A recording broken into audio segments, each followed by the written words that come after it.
Bien, buenos días. Bueno, pues hoy se celebra en este domingo, cuarto domingo de mayo, celebramos al Dios Trino, a Padre, Hijo y Espíritu Santo. Y bueno, pues la imagen que tenemos al frente a mí me gusta mucho.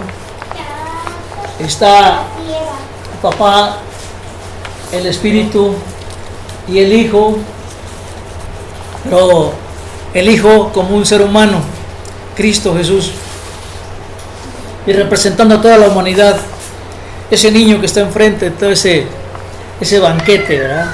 Esa mesa llena de manjares. Bien, pues para celebrar este día hemos preparado este mensaje que se llama El Dios Trino del amor y el poder. Y vamos a contrastar estas dos cualidades de nuestro Dios, el amor y el poder. Introducimos el tema y vamos a ver lo siguiente. Hay muchas personas que cuando comienzan a leer la Biblia se encuentran con que la primera impresión que tienen del Dios del Antiguo Testamento es un ser aterrador y severo. Parece que hace promesas y luego cambia de opinión. Con respecto a los israelitas, según parece ser que cambió de opinión muchas veces, incluido Moisés, a quien le negó la entrada a la tierra prometida después de deambular por 40 años en el desierto. Dios se enojó muchas veces y mató mucha gente.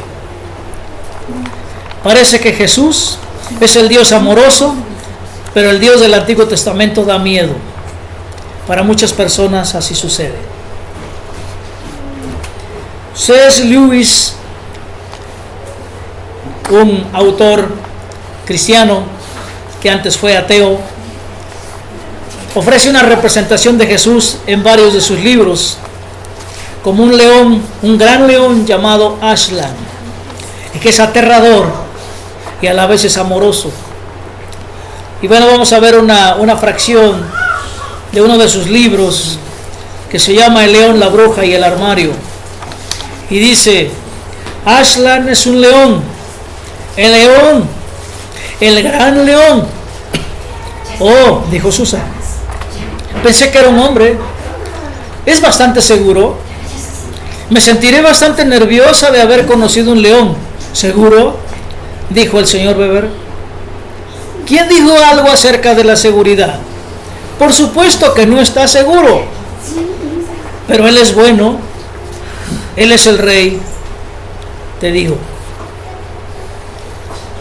Y bien, ustedes conocen algunas de sus obras de C.S. Lewis, las Crónicas de Narnia, y precisamente ahí aparece el león Aslan. Es el león feroz, pero a la vez es amoroso. ¿Sí? Es Cristo Jesús representado. Ahora preguntamos: ¿puede el Dios Trino, el Dios que es Padre, Hijo y Espíritu Santo, ser a la vez terrorífico y a la vez un Dios de amor?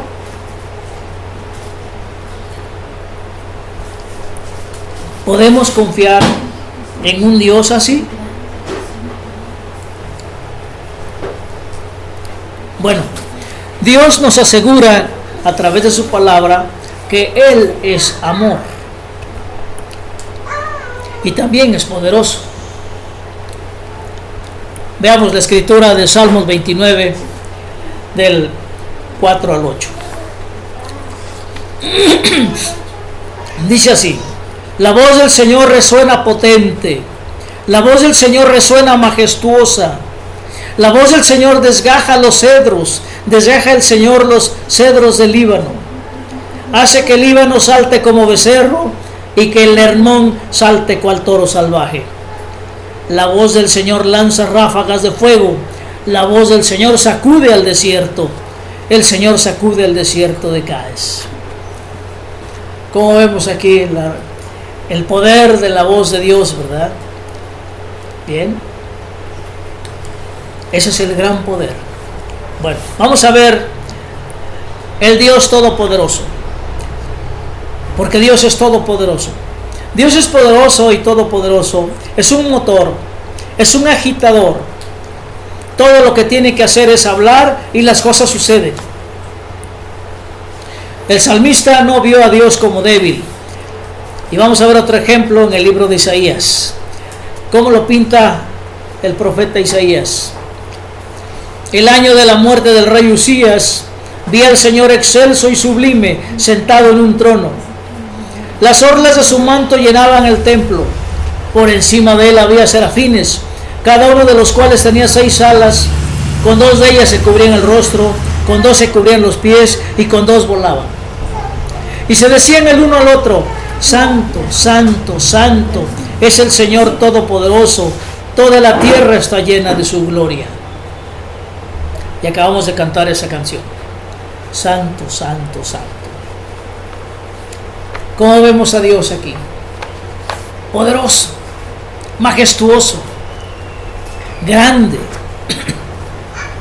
adorado por seres fantásticos, difíciles de interpretar, ¿verdad? Los seres que aquí se narran. Bien, Dios es asistido y adorado por espléndidas criaturas celestiales y espirituales. Dios es digno de gran honor, incluso por los seres espirituales, como ya hemos visto aquí, los serafines. Ahora, ¿cuál fue la reacción de Isaías a lo que vio? Veamos qué dijo Isaías cuando vio esa visión. Al sonido de las voces se estremecieron los umbrales de las puertas y el templo se llenó de humo. Entonces grité: ¡ay de mí, que estoy perdido! Soy un hombre de labios impuros y vivo en medio de un pueblo de labios blasfemos. Y no obstante, mis ojos han visto al Rey, al Señor Todopoderoso. Imagínense la expresión de Isaías, saber que no era digno de asomarse a la deidad, y sin embargo lo vio. ¿Y qué vemos aquí? Poder. Pero también vemos aquí un chispazo de amor, porque no murió Isaías. ¿Por qué no murió? Porque Dios lo amaba y Dios le tenía una comisión. Y entonces lo que sucedió es que limpió los labios impuros de Isaías para dedicarse a ser el transmisor de sus palabras, como el gran profeta que fue. Y Isaías estaba asustado por lo que vio, tan asustado que pensó que podía morir en el acto. Imagínense, ¿no? ¿Qué podríamos decir nosotros en el lugar de Isaías? Nadie realmente ha visto a Dios. Lo que Isaías vio fue una visión. Esa visión fue como Dios se reveló a Isaías en ese momento y en ese entorno cultural. Dios trata a las personas donde están. Y cuando surgen preguntas sobre Dios, no podemos explicar todo lo que Dios hizo y todavía lo sigue haciendo, ¿verdad? Porque Él es Dios y nosotros no.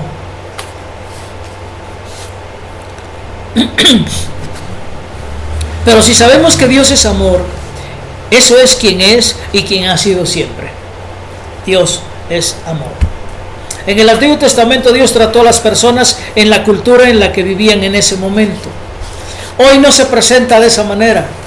Si hoy surge un profeta como Isaías, Dios no se le va a revelar como se le reveló a él, porque esa era su cultura de aquel entonces, para que él entendiera quién era Dios y qué tenía que hacer.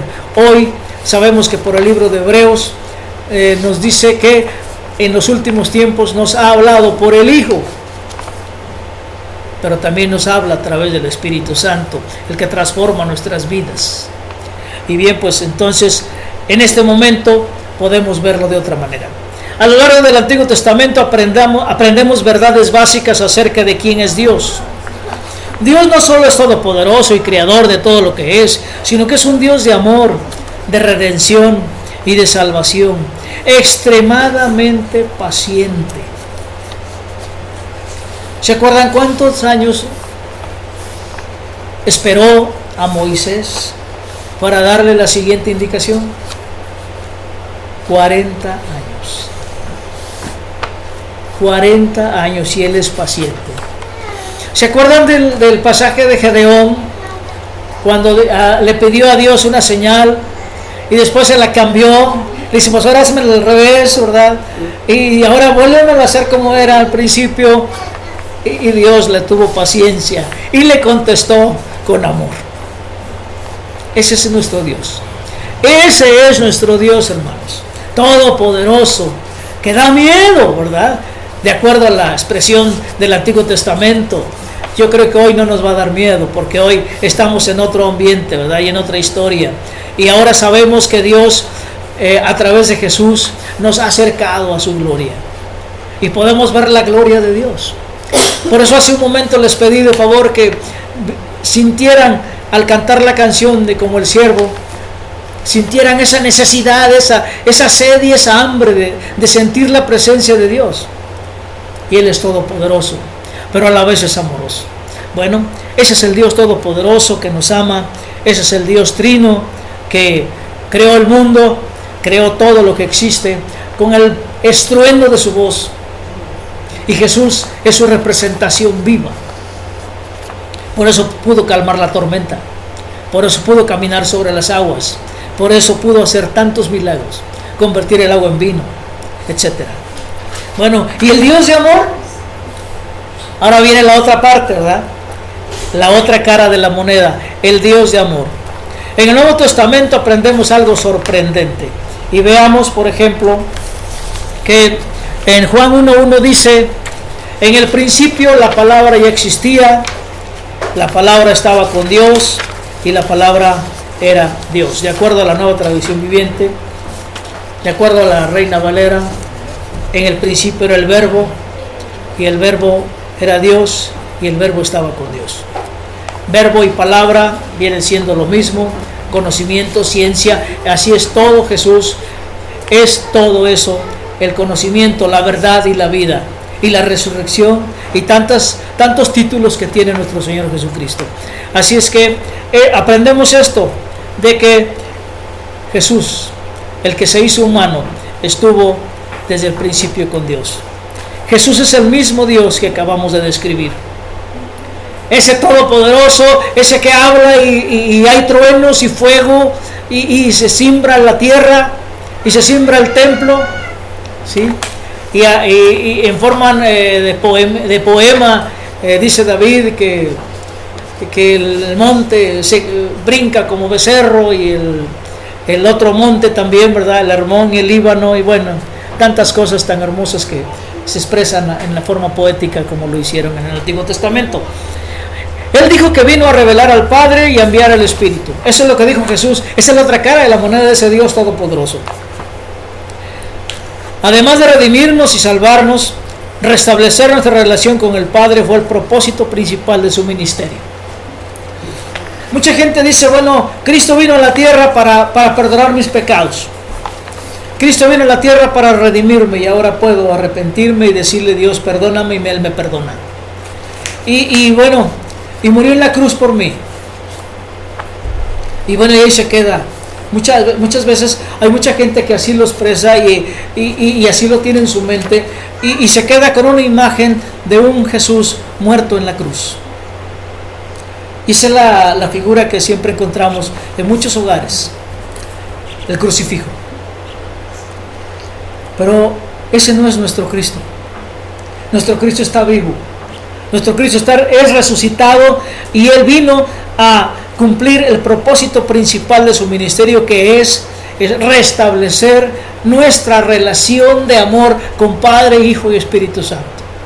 Hoy tenemos una relación de amor pericorética, una relación de te doy, me das, te amo, me amas, te sirvo, me sirves, te descubro y me doy a descubrir. Esa es la relación, ese es el propósito principal por el cual Cristo vino a la tierra. Entonces, Cristo no se quedó en la cruz muerto. Cristo está vivo.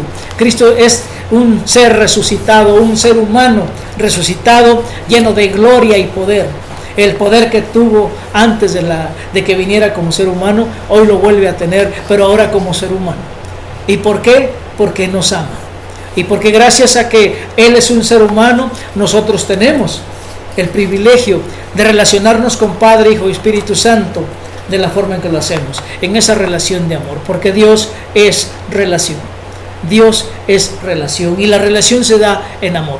Y no sé si ustedes se han puesto a pensar, pero todas las relaciones que establecemos en la vida deben basarse en el amor. Tenemos una relación. La primera relación que tenemos es familia. La siguiente relación que tenemos es escuela.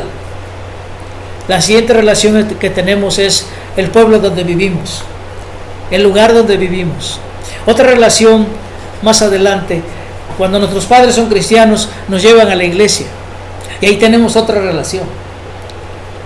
Seguimos en la escuela, llega el momento de formar nuestro hogar y establecemos otra relación, el matrimonio, y vuelvo otra vez la familia, y es un círculo, y todas esas relaciones se basan en el amor.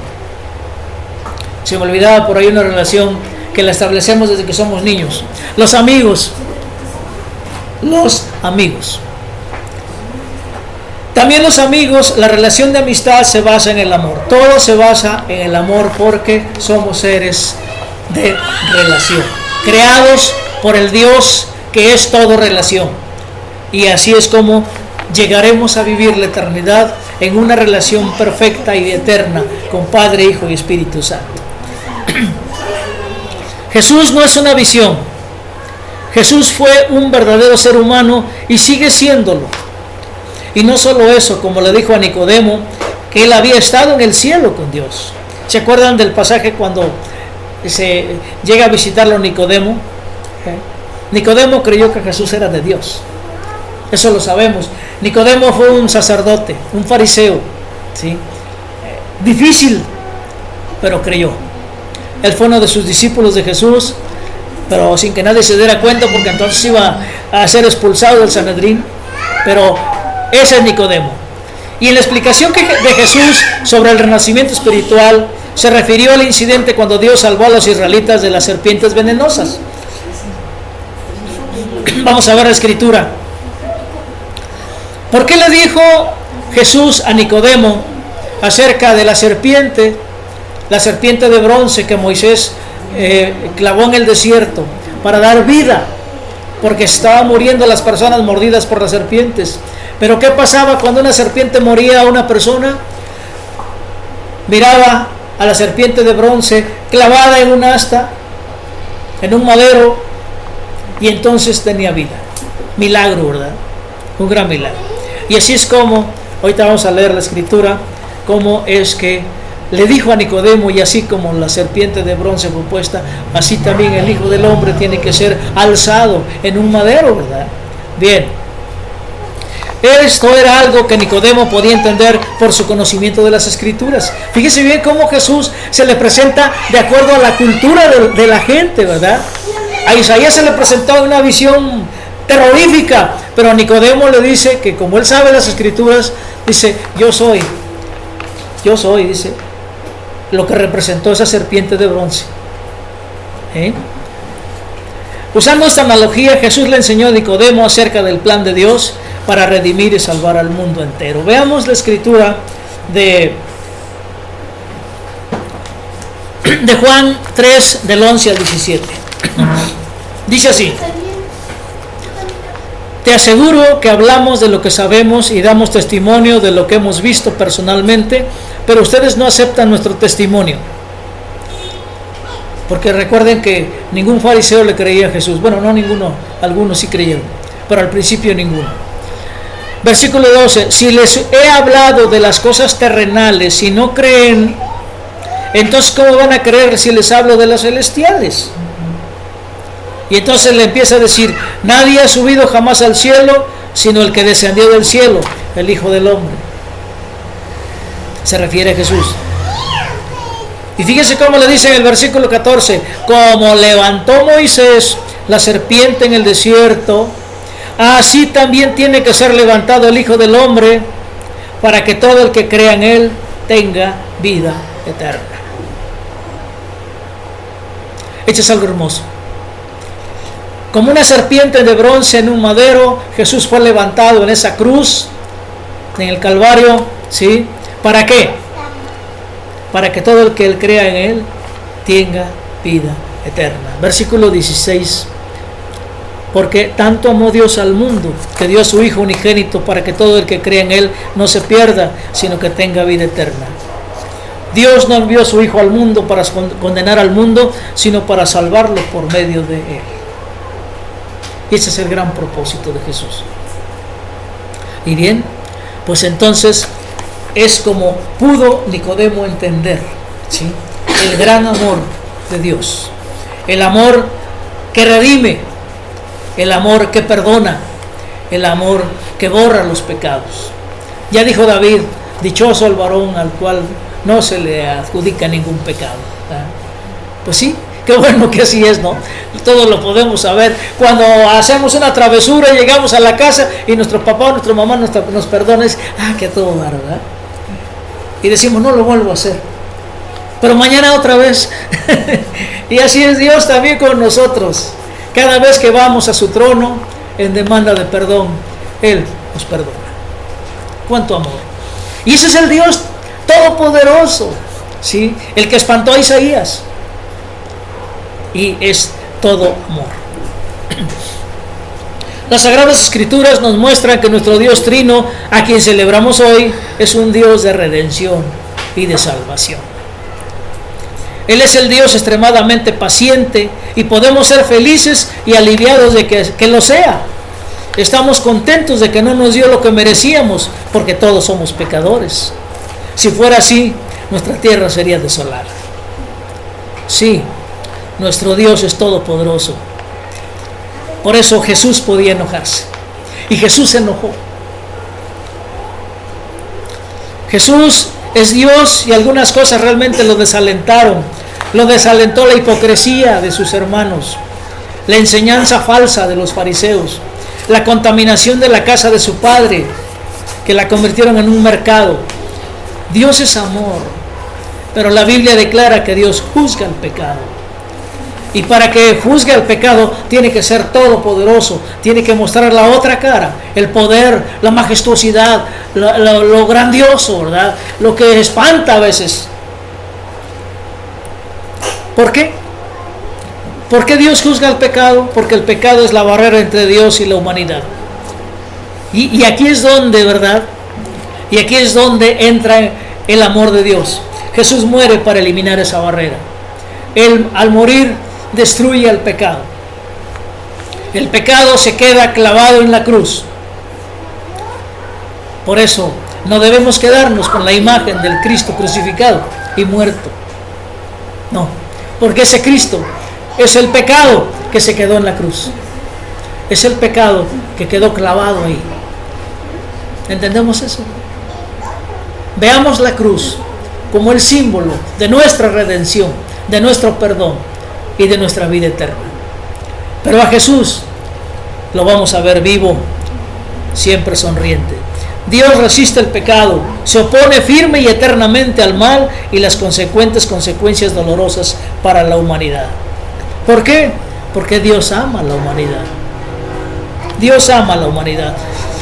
Dios en Cristo ha juzgado todo pecado y un día el pecado y el mal serán erradicados para siempre.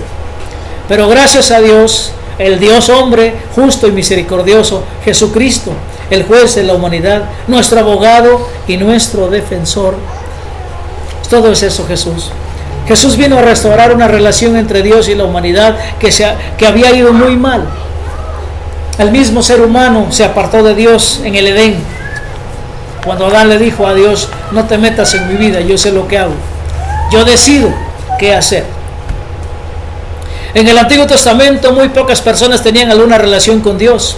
Solo Noé, Abraham, Moisés, los profetas, algunos reyes, son algunos ejemplos de eso.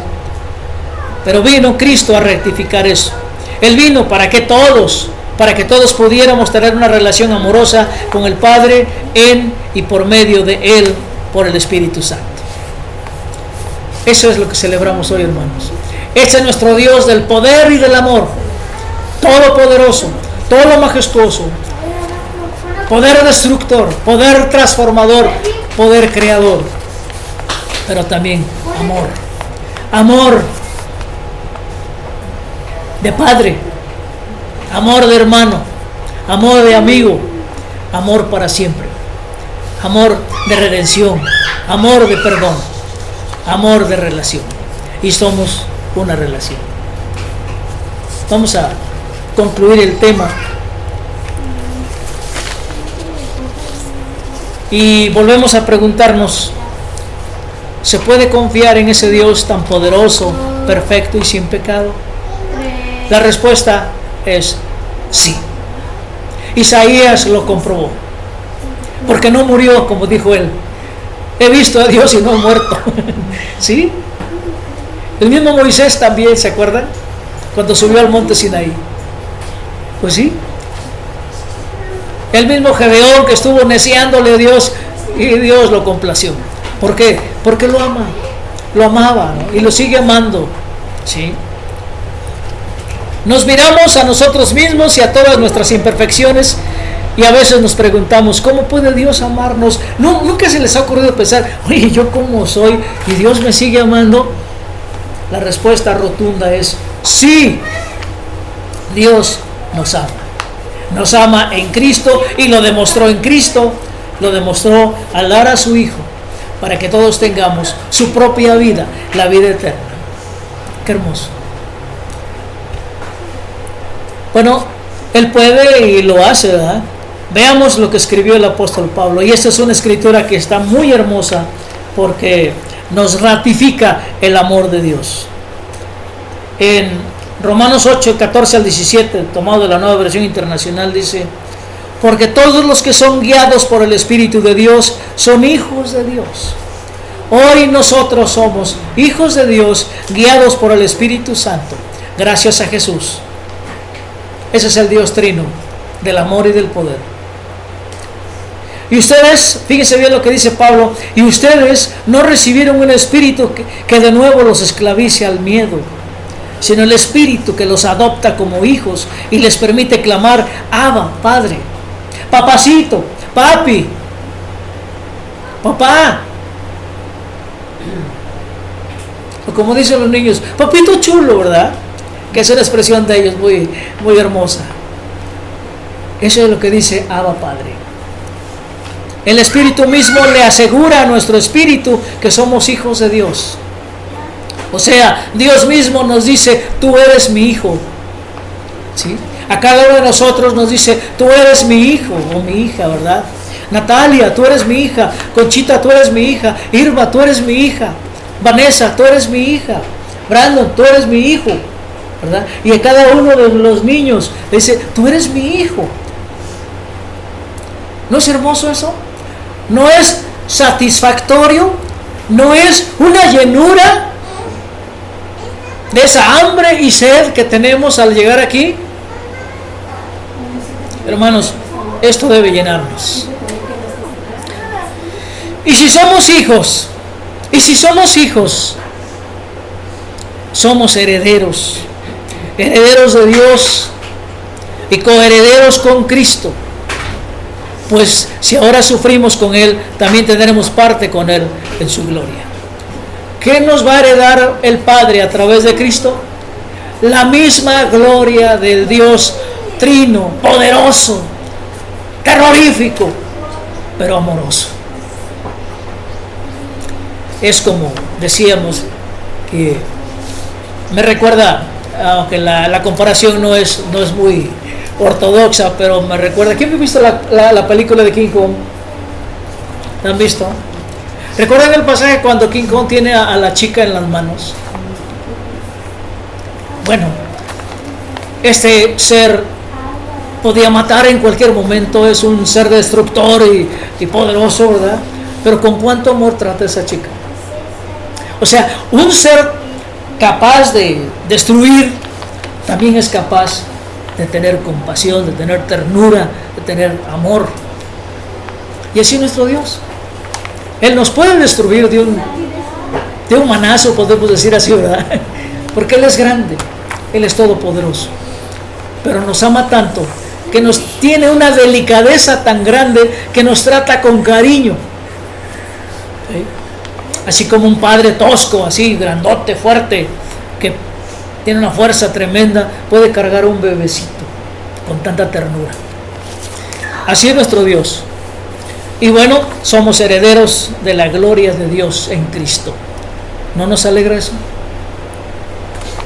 Sí, ¿verdad? El Dios Todopoderoso es un Dios de amor y se puede confiar en Él.